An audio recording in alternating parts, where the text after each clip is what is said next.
go into the game, by the way. Beautiful. Okay. So it looks like Matthew we have from Vancouver is the name of our challenger, by the way. Matthew. Yes. Excellent. And hope this works. SirActionSlacks starts with a poised to strike, giving +4 attack, temporarily only for this round to Pugna, but that's more than enough to get rid of this Lycan. And that is pretty good because Lycan, as we know, not threatening himself, but makes everything around him really scary. So getting him out of the way is pretty good. However, he doesn't kill him fast enough. He has to wait until the combat phase. So the challenger, Matthew, still has enough time to play that Mist of Avernus on lane 3. And what do you think about Mist of Avernus? It's quite good, especially when there's a Rix on the side of that improvement, because his attack is not great. 3 attack. He can't even kill a creep to start the game. Right. But for the rest of this game, he's going to be able to, at the very least. So buffing him up as much as you can, because he can deploy himself every round if he dies. Pretty powerful stuff. Yeah. I noticed he didn't use duel, by the way. Lax loves to use duel first round. He's learning. Maybe he's saving it for this lane. Perhaps? Yep, there we go. Okay, he did not learn. All right. He's trying, okay? He's experimenting. Winner. Maybe he likes being a winner. Yeah, he likes the sound. No doubt about that. Yeah, and again, like, because creeps have 4 health.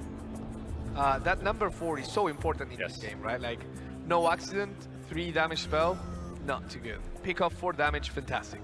Yeah. Rix, 3 damage, not great. Lycan, 4 damage, great. And he buffs his creeps to kill creeps. And he buffs to creeps to 4 attack as well. And so, Zeus 3 attack, but he can cast a spell to do that extra damage. Yep. Crystal Maiden's just screwed. She gets a short sword, and then she can fight. If you put a short sword in your deck, yeah. One of my favorite voice lines in the game is Crystal Maiden, when you actually kill something. It's like, I finally get to kill something. I never noticed. I don't play her very often. I see. She's like a hero that I put as my 4th hero, because you can choose where to go. Right. And then you can. You It's put it very in that risky. lane every time. There is a way. Like sometimes people play her first round is very risky because she could just die. But having that passive first round is super good as well. So it can be a tough call. Yeah, and remember that it refreshes mana. It doesn't give extra mana. Right. So if you play like a 1 mana spell, it will only give you 1 mana back. Otherwise, it would be pretty impressive. I think she'd actually be like the best hero, probably. She would probably be a really, really good hero. Being able to play like a 1 mana thing and then a 4 mana spell in the same round, that's what you want to see in round 1. So right here, Slacks can technically play the Mercenary Exiles. That is a 2 attack, 4 health, 1 armor minion. Creep, if you will. Yep. And you can actually spend all your gold, and half of that amount goes to your health and your attack for the creep, so you can buff them up. Now, do you think he actually clicks here and gets the +2/+2? Probably not. He likes to save his money. He knows how powerful, if he ends up getting the Reptile Convoy or something like that. Oh wait, what deck is he playing? He's playing the... yeah, he's playing red-green. There's no Reptile Convoy here. Yeah, okay. Bonk. You can't escape my blade. Best animation in the game by far. Yes. Oh, that's unfortunate arrow, but the important thing is that the wolf lives. Yes, and that's the most important thing. That wolf, doesn't matter if it doesn't do the 5 damage now, it will do something later and just more and more. And it's one of those cards, kind of like Mist of Avernus, that says you can't leave this lane unchecked because that little wolf by himself will take care of you. So as you can see, Rix is dying again, but he is gaining damage, so not the worst. And he's tanking up Axe, who is arguably the most powerful hero stat-wise in the game. Actually, it's not arguably, he is the best hero. Right? He does have 7 damage, and Bristleback has 8. But 2 armor to start the game, right? That's so good, right? It is so good. And that is why I think Axe, when I'm playing Bristleback myself, Axe is my #1 target for Viscous Nasal Grip. Oh, for sure. Like, he feels like a different hero when that's on him. Yes. Because going from 0 to -2 armor makes a hero really weak, but like taking those 2 armor away from Axe, just changes the way that hero is perceived. Looks like LC is going to be redeployed, and Rix will have his 3rd life of the game already in the 3rd round. I mean, I can't blame him though, because it's very tempting to keep putting him in this lane that's going to buff him, right? He's just going to eventually will kill Axe. Eventually, right? like 10 rounds in, he'll get him. One thing that Slacks really likes to do, he doesn't care much about colors and like color distribution. He puts 2 red heroes in one lane, 2 green heroes in another lane. He won't have much flexibility of what he can cast where. But if you look at his hand, he doesn't really care that much right now. Right. And right now we're working with 5 mana apiece for each player. Yes. So none of the powerful cards are at their disposal quite yet. Well, 6 mana and beyond is kind of, I mean, there's obviously exceptions, but those are the really powerful could cards. play this card in lane 2 towards lane 3, which would enable some of its more powerful spells in the Axe lane. Yep, very true. However, the Axe lane is, yeah, it's actually there, and that spell is not as tempting because it's 7/7 Rix. Yeah, he hurts now. He hurts now. Well, he's going to be an 8/7 after this too. So they're going to put the Selmani's favor in the third lane. Yes.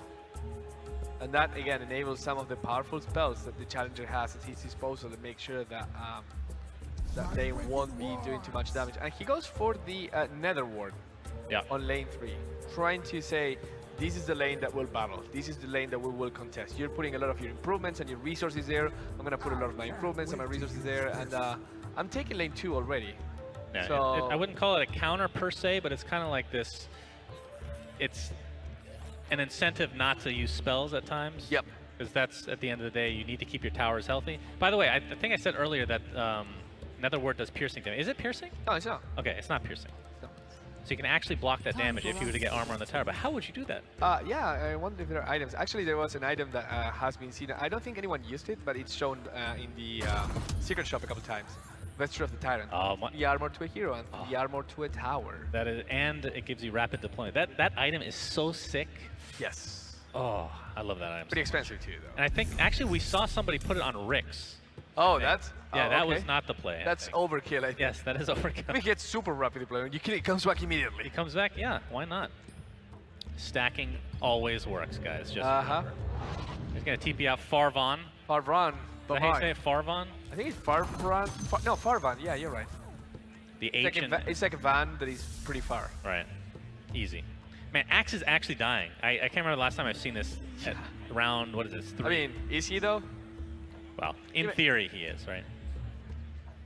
But there may be a counter. Yeah, if they want Axe to dies, he always comes back. Look at that. Look at that manly man. Yeah, he's a beast of burden, no doubt.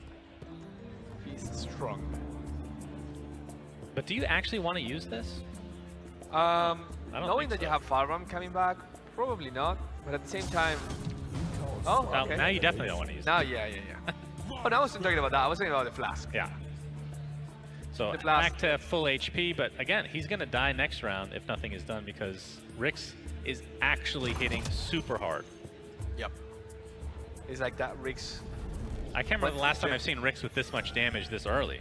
That's called persistence and getting Mist of Avernus super early as well. And that's why it's such a crucial card. And guys, when you're making decks at home, eventually when you have your artifact copy, if you're here, you might hit your artifact key, improvement removal.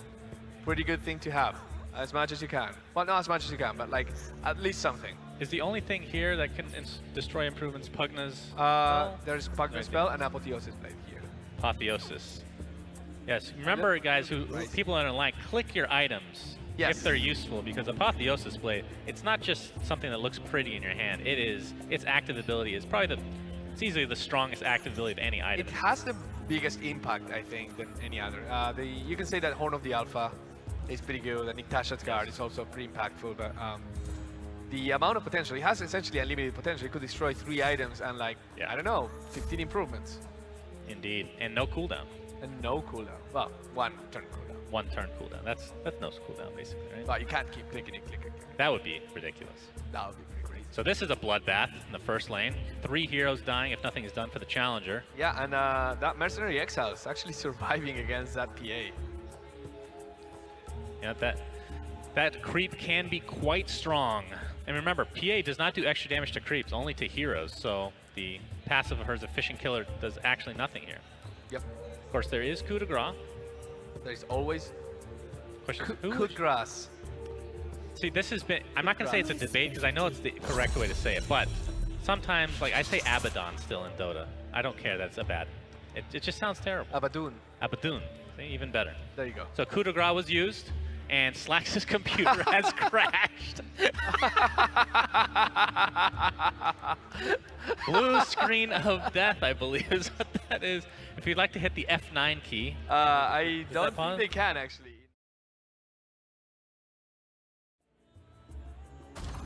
All right. Well, They went to combat. that'll be Now the this turn. timer will start getting a little bit shorter. But again, like this is Slack's turn. yeah, he has time. Yeah. I mean, none of these would have made much of a difference if we're looking at game still. Smeevil, Blacksmith, Prowl of Vanguard. You'll end up putting probably the Smeevil down to just do extra damage if he even wants to do that. But this lane feels like it's won anyway, so perhaps not. Perhaps not. As they are trying their best to get his computer up and running again. Slack shakes his head, says like, oh no, man. What did you do, Slack? High game. You know, we can always get a rematch. It's fine. I blame Slacks. He obviously sabotaged it, knowing he was losing. Oh, there he is. He's back. All right, he's back in. He's back. Ready to go. He's got some skill. He's just going to raid Yeah, Berserker's Call without even thinking about it. Nope, he just wants to do something. So He played a card. played a card. He's there. He's back. And now our challenger has to decide what to do. And he has still a green hero there, Lycan. He has a couple of characters in hand that he might use. I think the Alpha is probably the play here. Oh, yeah. You put the Alpha next to the Lycan, and I just realized that our challenger is not wearing his headset. Oh, my. Oh my, hi challenger. Put on that headset. That's a good boy. Yeah, there we go. So we've seen this a couple times where people will put a unit on the wrong side. That's something you have to really keep track of, because not only does Lycan give you the 2 damage, but more importantly, there's no chance of getting an arrow that'll redirect you to a creep. Right. That's another way to control that, a little bit of that like pathing arrows stuff. Right. You just, if you put it next to a hero, or rather, sorry, next to a creep, and you have a unit diagonally, you might get blocked with a pathing arrow, but if you put it where there's nothing, you're guaranteed, even if you get the right or the left arrow, to always hit the tower. Right. Do you go back to this mid lane if you're the challenger? I feel like this is just lost. No, All you have is a Rix, right? Yes. And if you look at the other lanes, they're really healthy right now, so doubling the power of those two. Yep. The other thing is like the challenger's deck doesn't have much in the sense of cross lane stuff.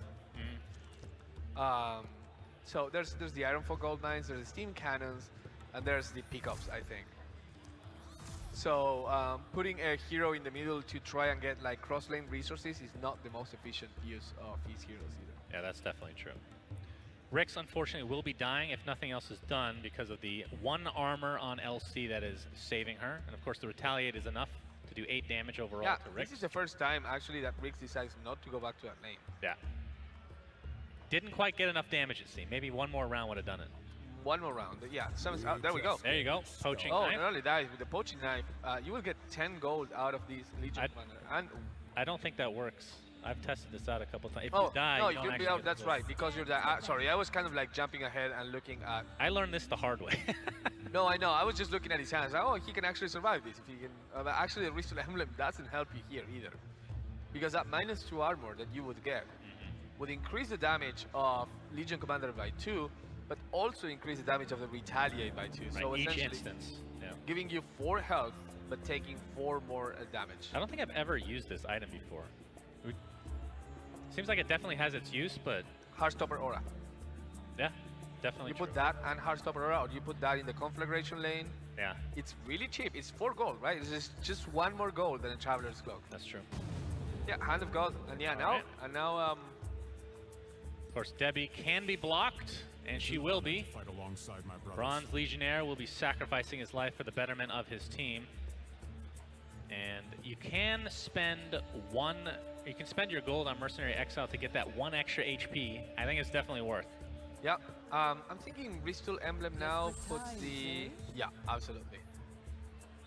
I was thinking, yeah, like Crystal Emblem here would reduce the armor to -1, taking 9 damage on Legion Commander. That's not enough to kill it. So yeah, there's no way to get rid of that Legion Commander. However, that Bronze Legionnaire will die, and with that, there will be 2 gold for SirActionSlacks. So this lane seems to be a bit of a stalemate. And then the second lane that we're going to see soon is basically just won by Slacks. I lead from the front. Of course, you still have some powerful cards to use. You have Berserker's Call, you have Duel. Very important to have initiative, so playing random items might not be a good idea. Probably not, but again, there's no hero in the second lane, and he has no hero on the third lane. as well. So chances of initiative being relevant right now are pretty low. He trades his tower. Challenger wisely abandoned that, but he might be able to get some revenge. And actually, kudos to SirActionSlacks for defending the Mist of Avernus lane for so long. This 24 health seems like actually not too much, but when you remember that he started at 30, yeah, this lane only took 6 damage. Axe was taking a beating. Yeah. He soaked up a lot of that damage. I mean, you could still put down the Thunderhide pack if you really want. That gives up initiative, though, which at this point, actually, no, he doesn't have initiative to begin with. Yeah, he does not. So he might as well play it here. Might as Unless well. he thinks he wants to play that in the first lane, which could also work, because, I mean, is Slacks even coming back to this lane at any point? Probably not. He's going to play it. So and he the arrow, the will risk. it be there? Oh, no, see? Yeah. We just talked about that. You play on the other side, and then you never get that arrow. You play there, and you have the 25% chance. Yeah. Play to your strengths. Well, Slacks has 0 gold to spend. Challenger has 4, so not a whole lot can be picked up regardless. But 3 heroes coming out for Slacks, and the Challenger has 2. Where will they go? Okay, okay. Slacks, I know where he wants to go. Yep. And the Challenger still deciding which lane he wants to go to. No cheating, Slacks. Big cheater, that guy. Come on. Looks like he's going to split up his forces a bit. Put PA in the last lane to ensure that that tower gets killed, although I believe that would happen anyway. Oh, this is scary, though. There's a Chen, Yes. and that 911 creep is so juicy for him to steal right now. It sure is. And the initiative on Slacks' side, you have a great Berserker's Call. It kills off LC, but along with 3 units of the Challenger.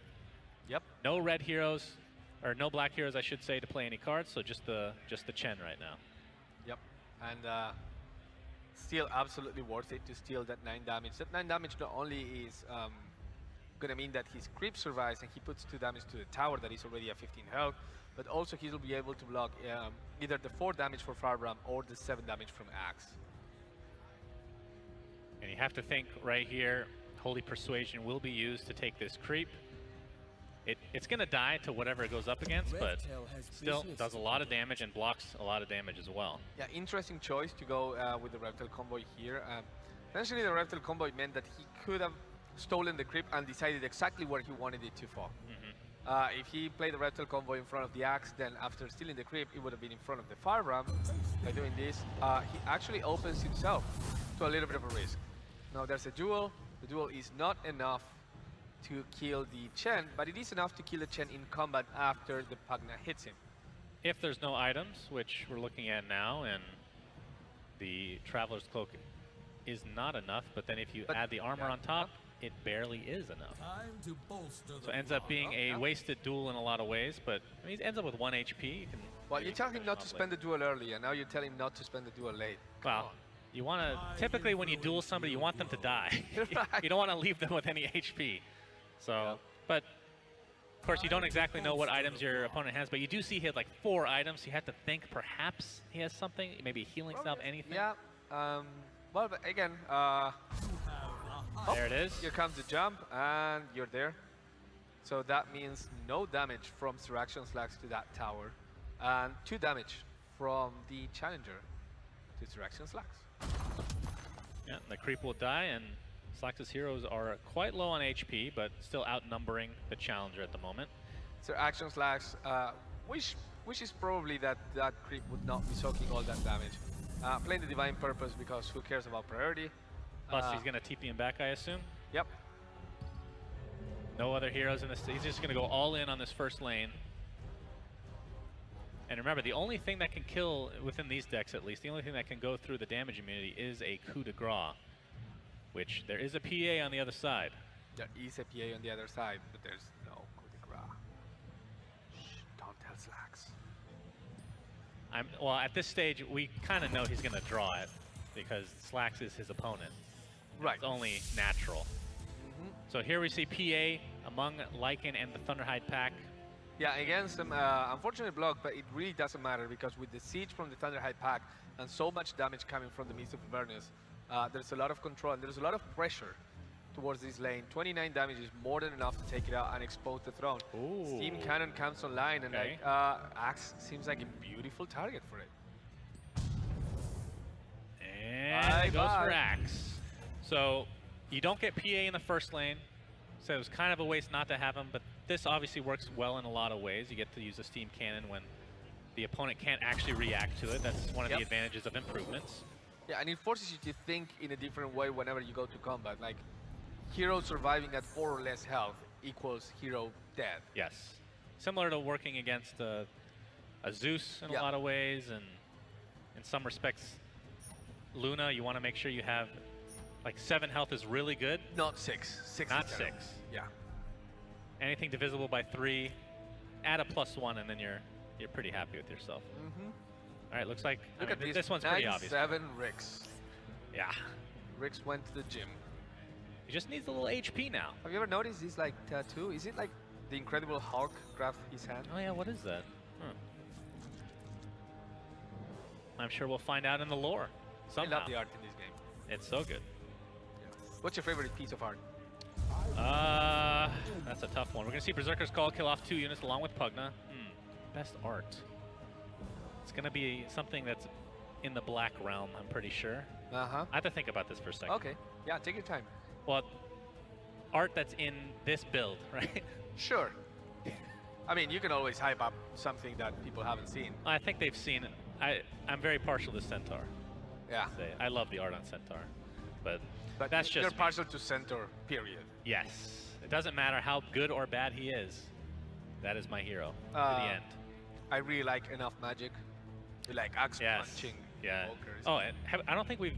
It's not in this build, right? It's been announced as one of the press yeah. releases. But The animation and the sound is so satisfying. Oh. That's the thing I love about this game that I don't feel like other games really. Dota is another good example of a lot of the sound, like the voice acting and whatnot. Just everything's so satisfying to use, you know? Yes. Fantastic sound design. Thunderhide Pack is placed down by the challenger. And that, again, puts Slacks on a timer. There's 6 damage. Even if it's blocked, even if that crit will die, there's enough siege to start putting some pressure. And SirActionSlacks kind of in a pickle right now. He has 2 heroes coming back next turn. Like, he really needs a miracle if he wants to have that lane survive. And on top of that, there's 57 damage showing up in this tower. So he either wins next turn or he is out. And you know what? I don't think it's possible for him to win.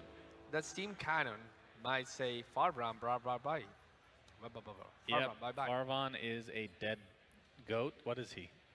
He's a goat. Goat? Goat boy? He's what you call it, an ancient prowler. Oh, of course. Yeah. Also known as a goat. As a goat. A goat that ensnares you. A goat in more ways than one. A real MVP. Oh, he does not choose to use it, giving Slacks just a little extra chance here. Click your clickies, my friends. Blinky blinkies. Click those blinkies. Would you agree with me that TP scroll is like one of those things you just almost, if you have enough gold, you almost always just pick it up? And like 90% of the time. Depends on your deck. Yeah. Like if you have 3 blink daggers in your deck, you care less about TP scrolls. True. How often do you actually buy 3 blink daggers in a game though? It's not that common. You tell me, you play the black decks. I actually don't put that many blink daggers. I rely on other stuff that we can talk about. I see, yeah. I really like the mobilization a lot. Super fun. There is a lot of mobility in black. So we got to put everything in this first lane for both respective players. And like Bruno just said, Thunderhide Pack does not matter that he's being blocked. He's still doing 6 siege damage. So if everything is blocked correctly for Slacks, he'll live with 1 HP on the tower. But again, that last lane is just death. Yep. So he has to win now, and I don't see an out, really. I don't. There's no way that he can actually push 30 damage. If he could kill everything, there would be 7, 13, 20, 24, 26, 30, exactly. He will have to kill everything on the other side of the lane, and that does not seem likely at the moment. Well, he kills old Debbie just for one last hurrah. Yep. Don't know why he's so cruel.